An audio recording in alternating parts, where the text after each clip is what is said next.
सभी विद्यार्थियों का आज की क्लास में स्वागत है। प्यारे बच्चों, आज हम हमारे जिज्ञासा पुस्तक के चैप्टर 10 सजीव विशेषताओं का अन्वेषण कि सजीवों में कौन कौन सी विशेषताएं पाई जाती है, क्या क्या उनकी खूबियां होती है। सजीवों को दो भागों में बांटा जा सकता है, एक तो निर्जीव और एक सजीव। कौन कौन से हो सकता है जीवों को दो भागों में बांटने के बाद सजीवों की हमें विशेषताएं बतानी है और निर्जीवों की भी विशेषताएं बतानी है। जो भी बच्चे पीछे रह गए हैं, पिछले पाठों का अध्ययन नहीं कर पाए हैं, तो हमने इसी YouTube चैनल पर बेटा माई क्लासेस 1 पर प्ले स्टोर बनाई हुई है, तो वहां से आप उसको देख सकते हैं, उनका अध्ययन कर सकते हैं, उनका रिवीजन भी कर सकते हैं। यहाँ एक उद्यान दिया गया है, एक पार्क दिखाया गया है जिसमें बच्चे खेल रहे हैं, फूल गिरे हैं, उन फूलों को एकत्रित कर रहे हैं। इन फूलों का उपयोग हम हमारे घरों को सजाने के लिए, जब भी त्योहार आते हैं, उनका उपयोग करते हैं। आपने देखा ही होगा। इसमें सजीव और निर्जीव के बारे में बताया गया है कि सजीवों में कौन कौन सी विशेषताएं पाई जाती है और निर्जीवों में कौन कौन सी विशेषताएं पाई जाती है। पहला प्रश्न है बच्चों हमारा, पौधों और जंतुओं के जीवन चक्र में समानताओं और भिन्नताओं को सूचीबद्ध कीजिए। हमें यहां बताना है कि पौधे और जंतुओं में कौन कौन सी समानताएं पाई जाती है और कौन कौन सी भिन्नताएं पाई जाती है। तो सबसे पहले हम यहाँ समानताएं बताएंगे कि पौधों और जंतुओं में कौन कौन सी समानताएं पाई जाती है। कि दोनों का एक जीवन चक्र होता है, चाहे वो पौधा हो चाहे वो जंतु हो, दोनों को क्या होता है, एक ही जीवन चक्र होता है, जिसमें वे जन्म लेते हैं, फिर विकसित होते हैं और अंततः मर जाते हैं। पादपों का भी ऐसा ही होता है, वो जन्म लेते हैं, फिर विकसित होते हैं और अंत में मर जाते हैं। ऐसे ही मनुष्य का होता है, क्या होता है, पहले वो जन्म लेते हैं, फिर विकसित होते हैं और अंत में मर जाते हैं। पौधे और जंतु दोनों में प्रजनन की प्रक्रिया पाई जाती है, जिससे उनकी अगली पीढ़ी का जन्म हो। दोनों में ही क्या होता है, प्रजनन की प्रक्रिया होती है, जिससे वो अपनी अगली पीढ़ी का निर्माण कर सके। दोनों के जीवन चक्र में वृद्धि और विकास के चरण होते हैं। दोनों में आपने देखा होगा, चाहे वो मनुष्य हो चाहे पेड़ पौधे हो, दोनों में ही वृद्धि पाई जाती है और दोनों में ही विकास पाया जाता है। पौधों के अंकुरण बनने से अंकुरण से वृक्ष बनने तक आपने देखा होगा, पहले बीज होता है, फिर वो प्रस्फुटित होकर फूटकर पौधे का निर्माण होता है, फिर क्या होता है, पेड़ बनता है, फिर बढ़ता जाता है और लास्ट में उसको भी मृत्यु हो जाती है। और ऐसे ही क्या होता है, जंतुओं में भी बचपन से वयस्क, फिर वयस्क से क्या होता है, उनमें बुढ़ापा आता है और अंत में उनकी मृत्यु हो जाती है। तो ये दोनों चीजें पौधे और जंतुओं में समान रूप से पाई जाती है। अब हमें बताना है भिन्नता, कि पौधों और जंतुओं में कौन कौन सी भिन्नताएं पाई जाती है। आपने देखा होगा कि पौधे का जीवन चक्र स्थिर होता है, पौधे स्थिर होते हैं और वृद्धि करते हैं, वो स्थिर रहकर ही वृद्धि करते हैं। जबकि क्या होते हैं, जंतु है चलते फिरते हैं, मनुष्य है और भी कई जंतु है वो चलते फिरते हैं, जबकि पौधे स्थिर रहकर ही वृद्धि करते हैं।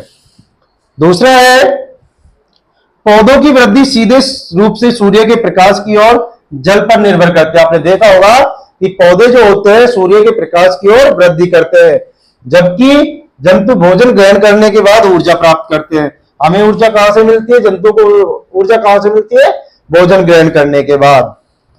इसमें अगला है, पौधे बीज से उत्पन्न होते हैं। ये तो सभी को पता है कि पहले पौधे क्या होते हैं, बीज होता है, बीज का अंकुरण होता है और उससे पौधे उत्पन्न होते हैं। और फिर कौन कौन से पार्ट आते हैं उसमें, कौन कौन से भाग पाए जाते हैं पौधे में, जड़, तना और पत्तियां आदि का विकास होता है। जबकि जंतुओं में क्या होता है, एक भ्रूण, एक छोटा बच्चा एक भ्रूण के रूप में जन्म लेता है। सबसे पहले भ्रूण का विकास होता है, फिर वो छोटा बच्चा होता है, फिर धीरे धीरे विकास होकर उसका वयस्क बन जाता है, लास्ट में बुजुर्ग अवस्था में आ जाता है और फिर अंगों का विकास होता रहता है। दूसरा प्रश्न है हमारा, नीचे तालिका में कुछ विवरण डाटा दिया गया है, तालिका का अध्ययन कीजिए और दूसरे व तीसरे स्तंभ में दी गई स्थितियों के लिए उपयुक्त उदाहरणों का पता लगाने का प्रयास कीजिए। यहाँ एक तालिका दी है, उसमें स्तंभ 1 दिया हुआ है, तालिका 1 और 2, 3 दी हुई है। हमें बताना है, यहाँ दिया हुआ है कि कौन से किसमें वृद्धि होती है और कौन श्वास लेता है, उनका उदाहरण भी बताना है हमें और टिप्पणी भी करनी है। यदि आपको लगता है कि नीचे दी गई किसी भी स्थिति के लिए उदाहरण संभव नहीं है, तो स्पष्ट कीजिए कि ऐसा क्यों होता है कि जिसका हम उदाहरण नहीं दे सकते। पहला है, क्या इसकी वृद्धि होती है, हमें बताना है कि इसकी वृद्धि भी होती है और सांस भी होती है, ऐसा हमें उदाहरण बताना है। कि ऐसे उदाहरण बताने हैं जो उसकी वृद्धि भी हो और सांस भी लेते हैं, श्वसन प्रक्रिया भी उनमें पाई जाती है। तो ऐसा क्या है जिसमें वृद्धि भी होती है और श्वास भी लेता है, ये हमें उदाहरण यहाँ बताना है। अब पहला ऑप्शन हमें दिया गया है कि ऐसा कौन है जिसमें वृद्धि नहीं होती और ना ही वो श्वास लेता है, तो इसका आंसर क्या हो जाता है? चट्टान। चट्टान में क्या होता है? ना तो इसकी वृद्धि होती है और ना ही श्वास पाया जाता है इसमें। अब क्या है, उदाहरण बताना है हमें, इसका टिप्पणी करनी है कि तो ऐसा क्यों होता है। क्योंकि आपने देखा होगा चट्टान एक निर्जीव है, निर्जीव पदार्थ होता है और निर्जीवों में ना तो कोई वृद्धि पाई जाती है और ना ही श्वसन पाया जाता है, इसलिए इसका सही उदाहरण क्या हो गया? चट्टान।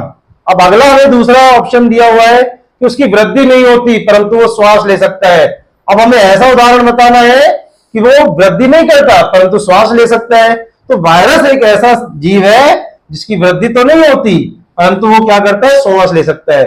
वो मनुष्य के वैसे तो मृत अवस्था में पाया जाता है परंतु जैसे ही वो मनुष्य के शरीर में प्रवेश करता है तो जीवित हो जाता है, तो फिर वो श्वास भी ले लेता है। तो हमें उदाहरण बताना है, वायरस आ जाएगा। अब इसका टिप्पणी करने की वायरस ही ऐसा क्यों होता है? क्योंकि वायरस मेजबान कोशिकाओं के बाहर निर्जीव होते हैं। देखो बाहर वो निर्जीव होते हैं, वो पड़े रहते हैं निर्जीव अवस्था में, लेकिन मेजबान के अंदर श्वसन करते हैं। जैसे ही वो मेजबान के अंदर किसी इंसान के अंदर जाते हैं या फिर किसी जीव के अंदर जाते हैं तो श्वसन स्टार्ट कर देते हैं। अब अगला बताना है हमें जिसकी वृद्धि तो होती है। अब देखो दूसरे में क्या पूछा था कि वृद्धि नहीं होती परंतु श्वास लेता है, उसका उदाहरण बताना हमें। अब यहाँ क्या पूछ रहे हैं कि उसकी वृद्धि तो होती है परंतु श्वास नहीं लेता, उल्टा पूछ रहे बताना हमें। तो क्रिस्टल, नमक। आपने देखा होगा कि नमक की वृद्धि होती है, भाई नमक बढ़ता रहता है, धीरे धीरे हम उसको समुद्र में से निकालते रहते हैं और बढ़ता रहता है, परंतु क्या नमक श्वास लेता है? क्रिस्टल श्वास नहीं लेते, तो इसमें क्या आ जाएगा? निर्जीव कार्य कर सकते हैं लेकिन श्वसन नहीं करते। वो क्या होता है? श्वसन नहीं करता। नमक है, निर्जीव होता है ना, इसलिए इसका आंसर क्या हो जाएगा? नमक। अब हमें बताना है चौथा कि वो वृद्धि भी करता हो और श्वास भी लेता हो, कि उसमें वृद्धि भी होती है और श्वास भी लेता हो, ऐसा हमें उदाहरण बताइए। अब देखो मनुष्य, हम स्वयं जो भी मनुष्य है, जंतु है, जानवर है, वो स्वयं क्या करते हैं? उनमें वृद्धि भी होती है और श्वास भी लेते हैं। प्लांट, पादप होते हैं, जो भी पादप है, पादपों में भी क्या पाई जाती है? वृद्धि भी पाई जाती है और श्वसन लेते हैं। तो मनुष्य श्वसन के रूप में ऑक्सीजन गैस लेते हैं, कार्बन डाइऑक्साइड बाहर छोड़ते हैं। ऐसे ही पादप क्या करते हैं? श्वसन के रूप में CO2 उपयोग करते हैं, उसके बदले में क्या छोड़ते हैं? O2 छोड़ते हैं। तो यहाँ जीवित प्राणी जो है उन सब में क्या होता है? वृद्धि भी पाई जाती है और श्वास भी लेते हैं, श्वसन प्रक्रिया भी पाई जाती है। अब हमारे पास तीसरा प्रश्न है, आपने सीखा है कि बीजों के अंकुरण के लिए भिन्न भिन्न परिस्थितियों की आवश्यकता होती है। अनाजों और दालों को उपयुक्त भंडारण के लिए हम इस ज्ञान का उपयोग किस प्रकार कर सकते हैं? हमें बताना है कि हमें अनाज और दालों का उपयुक्त भंडारण करना है, उनमें अंकुरण ना हो, तो हम क्या कर सकते हैं? ऐसा जो हमने इस चैप्टर में पढ़ा है उसका हमें उपयोग करते हुए बताना है कि हम क्या कर सकते हैं। आपने देखा होगा कि अंकुरण होने के लिए, किसी भी बीजों का अंकुरण होने के लिए क्या क्या चाहिए होता है? आवश्यक नमी, गर्मी और वायु जैसी परिस्थितियों को चाहिए होती है, जिनके कारण वो अंकुरण हो सकता है, उनका अंकुरित हो सकते हैं वो। अगर हम इनको ही हटा दें, इन परिस्थितियों को ही दूर कर दें, तो वो अंकुरित नहीं होंगे। बीजों के अंकुरण के लिए आवश्यक नमी, गर्मी और वायु जैसी परिस्थितियों को नियंत्रित करके हम अनाजों और दालों को अंकुरित होने से बचा सकते हैं। हम उन्हें ऐसी स्थिति में रखें कि जहां ना तो उन्हें नमी मिले, ना गर्मी मिले और ना वायु मिले। तो क्या है, अगर ये तीनों चीजें ही उन्हें नहीं मिलेगी तो वो अंकुरित नहीं होगी और हम उसका लंबे समय तक उपयोग कर सकते हैं। भंडारण के दौरान नमी को कम रखने, तापमान को नियंत्रित कर लेंगे हम, और वायु प्रवाह को सीमित रखने, यानी ऐसी जगह पर इनको स्टोर करेंगे, इनका भंडारण करेंगे जहां वायु उपस्थित ना हो, वायु अनुपस्थित हो, हम इनका ऐसी जगह पर भंडारण करेंगे और तो फिर वहां क्या होगा? वो अंकुरित नहीं होंगे, वो ऐसे जैसे ही बने रहेंगे। चौथा प्रश्न है हमारा, आपने सीखा है कि टैडपोल की एक पूंछ होती है। टैडपोल क्या होता है बच्चों? टैडपोल होता है मेंढक का जो छोटा बच्चा होता है, उसको हम क्या बोलते हैं? टैडपोल। मेंढक के बच्चे को क्या बोलते हैं? टैडपोल बोलते हैं। एक पूंछ होती है, लेकिन जब वृद्धि के बाद यह मेंढक बनता है तो वो पूंछ गायब हो जाती है। आपने देखा होगा कि जो बड़े मेंढक होते हैं, उनमें क्या होता है? पूंछ नहीं पाई जाती, पूंछ लुप्त हो जाती है उनमें। तो टैडपोल अवस्था में पूंछ के होने से क्या लाभ मिलता है? हमें बताना है कि वो जो बच्चा होता है मेंढक का, उसकी पूंछ होती है, तो उस पूंछ का क्या लाभ मिलता है उसको। अब देखो टैडपोल अवस्था में पूंछ उसे तैरने में सहायता करती है। मेंढक कहाँ रहता है? वो जल में भी रह सकता है, थल में भी रह सकता है, परंतु जब वो जल में रहता है मेंढक का छोटा बच्चा, तो उसको पूंछ इसलिए सहायता करती है, किस लिए? कि वो तैर सके। क्या तैरना जानते हैं? क्या हम जब छोटे होते हैं तो क्या हम खाना पीना जानते हैं? क्या कुछ नहीं जानते? हम सब कुछ हमारा डिपेंड किस पर होता है? हमारे मम्मी पापा पर होता है। वही हमें सब कुछ मदद करते हैं, खाना खिलाने, पहनाने, सारी चीजों में मदद वो करते हैं। तो ऐसे ही क्या होता है, जो पूंछ होती है टैडपोल की, वो उसे तैरने में सहायता करती है। यह जल में तेजी से गति कर पाने और भोजन प्राप्त करने में भी सहायता होती है। दूसरा काम क्या है उसका? भोजन करने में सहायक होती है और उन्हें शिकारियों से भी बचने में मदद करती है। क्या काम करती है? जो पूंछ होती है टैडपोल की, उन्हें शिकारियों से बचाने में भी मदद करती है। तो इस प्रकार टैडपोल की जो पूंछ है वो इन कार्यों में काम आती है। पांचवा प्रश्न है हमारा, चरण का कहना है कि लकड़ी का लट्ठा निर्जीव है। चरण बिल्कुल सही कह रहा है, क्योंकि इसमें गति नहीं हो रही। चरण सही कह रहा है, क्यों सही कह रहा है? क्योंकि उसमें गति नहीं हो रही। अगर गति होती तो क्या हो जाता? सजीव हो जाता है। लकड़ी का लट्ठा निर्जीव है क्योंकि इसमें गति नहीं होती। इसके विपरीत चारू उसको क्या मानती है? सजीव मानती है। क्यों? क्योंकि यह वृक्षों से प्राप्त होता है। कि जो उसने सोचा ये वृक्षों से प्राप्त हो रहा है लकड़ी का लट्ठा, इसलिए ये सजीव है। परंतु क्या होता है, वो वृक्ष से अलग होने के बाद, पेड़ से अलग होने के बाद वो निर्जीव हो जाता है। अगर वो पेड़ के साथ रहेगा तब तो सजीव में गिनती आती है उसकी, सजीव मानते हम। अगर वो पेड़ से ही अलग हो गया तो वो निर्जीव है, क्योंकि वो गति नहीं करता। तो हमें यहां बताना है चरण और चारू के कथनों के पक्ष या विपक्ष में अपने तर्क दीजिए। हमें बताना है कि कौन सा सही है और कौन गलत है। चरण का तर्क है कि लकड़ी का लट्ठा है वो निर्जीव है, क्योंकि इसमें अब जीवन की कोई प्रक्रिया नहीं है। सही बात है बिल्कुल। अब जब वो पेड़ से ही अलग हो गया, पौधे से ही अलग हो गया, तो उसमें जीवन की कोई प्रक्रिया नहीं होती। क्या वो वृद्धि करता है? नहीं करता। श्वास लेता है? श्वास भी नहीं लेता। पोषण आदि ये सब वो नहीं करता। यह वृक्ष से अलग हो जाने के बाद केवल एक निर्जीव वस्तु बन जाती है। तो यहाँ चरण क्या है? इसका तर्क बिल्कुल सही है चरण का। अब हम चारू के तर्क के बारे में बात करते हैं कि चारू क्या तर्क देती है। चारू बताती है कि लकड़ी का लट्ठा कभी सजीव था। भाई सही बात है। तो सजीव कब था? वो लकड़ी का लट्ठा जब पेड़ के साथ लगा हुआ था, पौधे के साथ था, तब तो वो सजीव था। जब वो पौधे से अलग हो गया तो निर्जीव हो गया। यह एक वृक्ष से प्राप्त हुआ है। वो कह रही है कि यह एक वृक्ष से प्राप्त हुआ, इसलिए इसे सजीव माना जा सकता है। जो सजीव था और उसमें जीवन की सारी प्रक्रियाएं हो रही थी। जब वो पेड़ के साथ था तब तो सारी प्रक्रियाएं हो रही थी जीवन में। वो वृद्धि भी कर रहा था, श्वास भी ले रहा था, भोजन भी ले रहा था। परंतु जैसे ही वो पेड़ से अलग हुआ तो उसमें कोई भी प्रक्रिया नहीं होती। ना वो वृद्धि कर सकता है, ना वो श्वास ले सकता है, ना वो पोषण कर सकता है, ना वो भोजन कर सकता है। लेकिन अब सजीव नहीं है क्योंकि इसमें जीवन की कोई सक्रिय प्रक्रिया नहीं है। ठीक है, तो यहां कौन सही है? चरण सही है बिल्कुल। वो जो सोचता है उसका तर्क है वो बिल्कुल सही है। छठा प्रश्न है हमारा, मच्छर और मेंढक के जीवन चक्र में क्या समानता है और क्या विभेदकारी विशेषताएं होती है। हमें यहां बताना है कि मच्छर और मेंढक के जीवन चक्र में कौन कौन सी समानताएं पाई जाती है और कौन कौन सी असमानताएं पाई जाती है। ये हमें यहां बताना है। समानताएं बतानी है और फिर क्या बताना है? असमानताएं।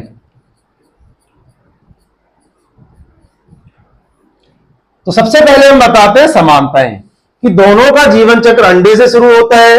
चाहे वो मच्छर हो या मेंढक, दोनों का जीवन चक्र कहां से स्टार्ट होता है? अंडे से शुरू होता है। दोनों के जीवन चक्र में लार्वा अवस्था होती है, टैडपोल यानी बच्चा होता है दोनों में, चाहे वो मच्छर का बच्चा हो चाहे मेंढक का बच्चा हो। तो यहां क्या होता है? बच्चे टैडपोल। ठीक है। तीसरा इसमें ऑप्शन है, दोनों जल में अपने जीवन चक्र का प्रारंभिक समय व्यतीत करते हैं। जो प्रारंभिक जीवन है उनका प्रारंभिक समय है मच्छर और मेंढक का, दोनों का, वो कहां होता है? जल में, पानी में व्यतीत करते हैं। तो ये तो क्या हो गई इनकी समानताएं, तीन समानताएं हो गई। अब हमें बताना है कि इनमें कौन कौन सी असमानताएं पाई जाती है।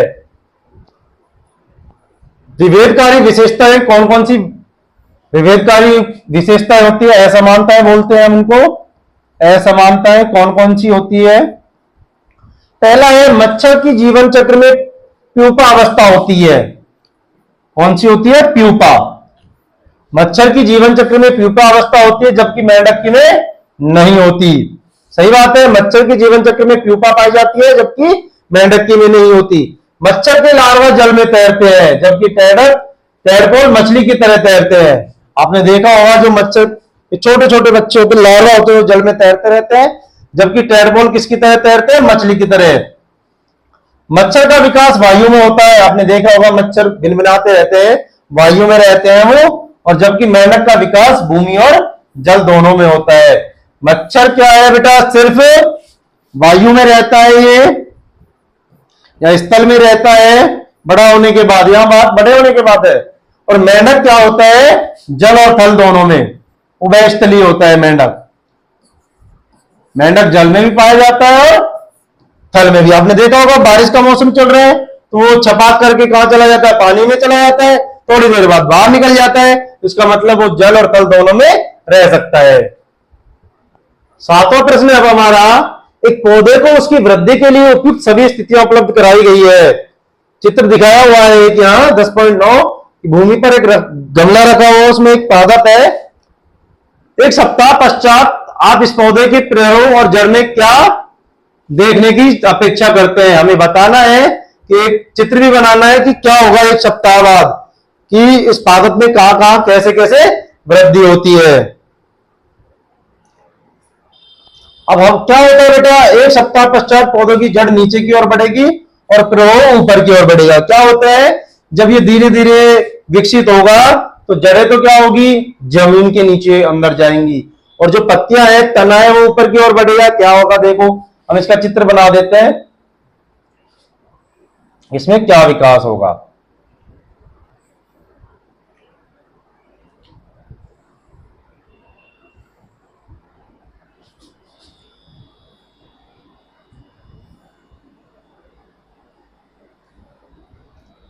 ये इसकी जड़ है,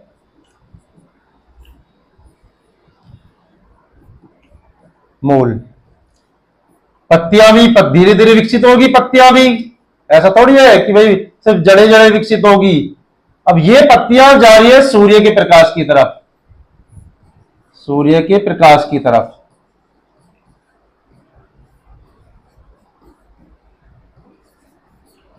पत्तियों और तनों का विकास कहां हो रहा है? सूर्य के प्रकाश की ओर। जबकि जो पादप की जड़ें हैं, जड़ें कहां जा रही है? वो जमीन के अंदर, भूमि के अंदर जा रही हैं, भूमि के अंदर जा रही हैं।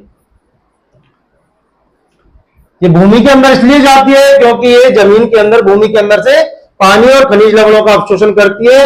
अवशोषण करके पादप की पत्तियों तक पहुंचाती है, जो सूर्य के प्रकाश की उपस्थिति में भोजन का निर्माण करते हैं। और ये ऊपर इसलिए जाती है पत्तियां और तना, क्योंकि ये जो भोजन बनाते हैं पत्तियां, वो सूर्य के प्रकाश का उपयोग और जल का उपयोग करके क्या करते हैं? प्रकाश संश्लेषण की क्रिया द्वारा अपना भोजन बनाते हैं। कौन सी प्रक्रिया द्वारा बनाते हैं?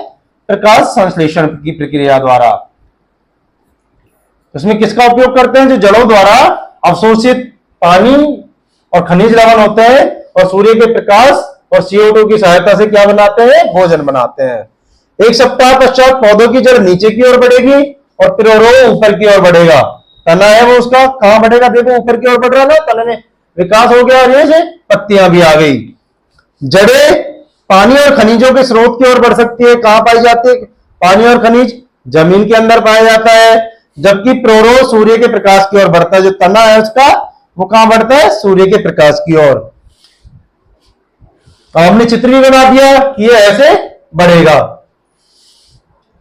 10वां प्रश्न हमें हमारा, तारा और विजय ने एक प्रयोग सेटअप तैयार किया है, जिसे चित्र 10.10 में दर्शाया गया है। दर्शाया है तारा और विजय ने एक प्रयोग का सेटअप तैयार किया है, जिसे चित्र 10.10 में दर्शाया गया है। आप क्या सोचते हैं कि वे क्या पता करना चाहते हैं और उन्हें यह कैसे पता चलेगा कि वो सही है? अब हमें यहां बताना है कि वो क्या प्रयोग करना चाह रहे हैं और क्या पता करना चाह रहे हैं। वो पता करना चाहते हैं, तारा और विजय, कि पौधों की वृद्धि किस दिशा में होगी, कि पौधे किस दिशा में वृद्धि करते हैं। वे देखना चाहते हैं कि पौधा किस दिशा में बढ़ता है। वो पता करना चाहते हैं कि पौधों की वृद्धि किस दिशा में होगी, वो किस दिशा में बढ़ते हैं। जब उसे सभी दिशाओं से प्रकाश मिलता है आपने देखा होगा जब पौधा प्रकाश में रखा तो प्रकाश मिलेगा और जल्दी बढ़ेगा। वे जान सकते हैं कि वे सही है। अगर पौधा सभी दिशाओं में समान रूप से बढ़ता है या किसी एक दिशा में अधिक बढ़ता है तो वो बता देगा कि जिस दिशा में उसे प्रकाश मिलता है वो उस दिशा में अधिक बढ़ेगा। अब देखो यहां पत्तियां हैं, पत्तियों को प्रकाश मिल रहा है, पत्तियों को क्या मिल रहा है, प्रकाश मिल रहा है, तो ये आसानी से ऊपर की ओर बढ़ जाएगा। जबकि ये क्या है, इसमें जड़ को तो ऊपर की तरफ दिखाया हुआ है और पत्तियों को नीचे की तरफ दिखाया गया है। इसमें क्या है, इसको भी सही मात्रा में ना तो प्रकाश मिल पाएगा पत्तियों को और ना जड़ें नीचे बढ़ पाएंगी। तो ये सही है इनका, ये बिल्कुल सही अवलोकन निकलेगा कुछ दिनों बाद, एक सप्ताह बाद जब वो देखेंगे कि जो ये वाला गमला है, सेटअप है, ये कुछ दिनों के बाद पत्तियां ऊपर प्रकाश की ओर वृद्धि करेंगी और जड़ें कहां जाएंगी, जमीन के अंदर। वो देखना चाहते हैं कि वो किस प्रकार आगे बढ़ती है। अगला प्रश्न है 9वां हमारा, बीज अंकुरण पर तापमान के प्रभाव की जांच करने के लिए एक प्रयोग की योजना लिखिए। हमें ये दर्शाना है, ये पता करना है, पता लगाना है कि बीज अंकुरण पर तापमान का प्रभाव किस प्रकार होता है, कि तापमान का कोई प्रभाव है भी या नहीं। इसके लिए हमें एक प्रयोग बनाना है, योजना बनानी है। तो सबसे पहले हम क्या करेंगे, समान प्रकार के बीज ले लेते हैं और उन्हें 3 अलग अलग बर्तनों में रखते हैं। 3 समान प्रकार के बीज ले लेते हैं, एक ही बीज ले लेते हैं, जैसे गेहूं का ले लिया या फिर हमने ज्वार बाजरा मक्का कुछ भी एक बीज ले लेते हैं। समान बीज होने चाहिए, तीनों समान बीज हम यहाँ ले लेंगे और समान बीज, और अलग अलग बर्तनों में रखे, जो अलग अलग पात्रों में हम उनको व्यवस्थित कर देंगे। पहले बर्तन को कम तापमान पर, यानी सबसे कम तापमान पर पहले बर्तन को हम कहां रखते हैं, फ्रिज में रखते हैं। दूसरे को सामान्य तापमान, जो कमरे का नॉर्मल तापमान होता है, उस पर रखते हैं। और तीसरे को उच्च तापमान पर, यानी धूप में रखते हैं। हमने क्या हुआ, 3 अलग अलग बर्तन ले लिए और उन अलग बर्तनों में 3 बीज डाल दिए। एक को हमने कहा रखा, फ्रिज में रखे, एक को हमने कमरे पर रखा जो सामान्य ताप है, और तीसरे को हमने रखा उच्च तापमान पर, यानी धूप में, जहां से तापमान ज्यादा मिल रहा है। सभी बर्तनों में समान मात्रा में पानी देते हैं, चाहे वो फ्रिज में रखा हो, चाहे वो सामान्य ताप कमरे पर रखा हो, चाहे वो गर्मी में रखा हो। समान समय पर अंतराल करते हैं, उनका देखते रहते हैं, अंतराल पर निरीक्षण करते रहते हैं कि किसमें क्या वृद्धि हो रही है। अंकुरण की दर की गति नोट करते हैं और तुलना करें कि किस तापमान पर बीज जल्दी और अच्छी तरह अंकुरित होते हैं। अब हमें यह बताना है कि किस तापमान पर बीज जल्दी और अच्छी तरह से अंकुरित होते हैं। तो सही बात है, सबसे बताओ कौन सी फिर सबसे पहले अंकुरित होगा, क्या फ्रिज में होगा? नहीं, क्योंकि यहां उसको कम तापमान मिल रहा है, कम ताप मिल रहा है। यहां ये सामान्य ताप है, इसको हमने नॉर्मल टेम्परेचर पर रख दिया, सामान्य ताप, और एक को रख दिया उच्च तापमान पर, धूप में। तो सबसे ज्यादा वृद्धि किसमें होगी, सबसे पहले बीज अंकुरण किसमें रहेगा, जो सामान्य ताप पर रखा हुआ है। उसको सामान्य ताप पर सारी परिस्थितियां मिलती रहेंगी और सबसे पहले ये वाला बीज अंकुरित होगा जो सामान्य ताप पर रखा हुआ है। तो यहां हमें पता चल जाता है कि जो सामान्य ताप पर रखा हुआ है, कमरे के ताप पर जो पौधा रखा हुआ है, बीज रखा था हमने जिस पात्र में, उस पात्र में वो जल्दी वृद्धि करेगा। तो इसका निष्कर्ष क्या निकल जाएगा, कमरे के ताप पर रखे हुए पात्र में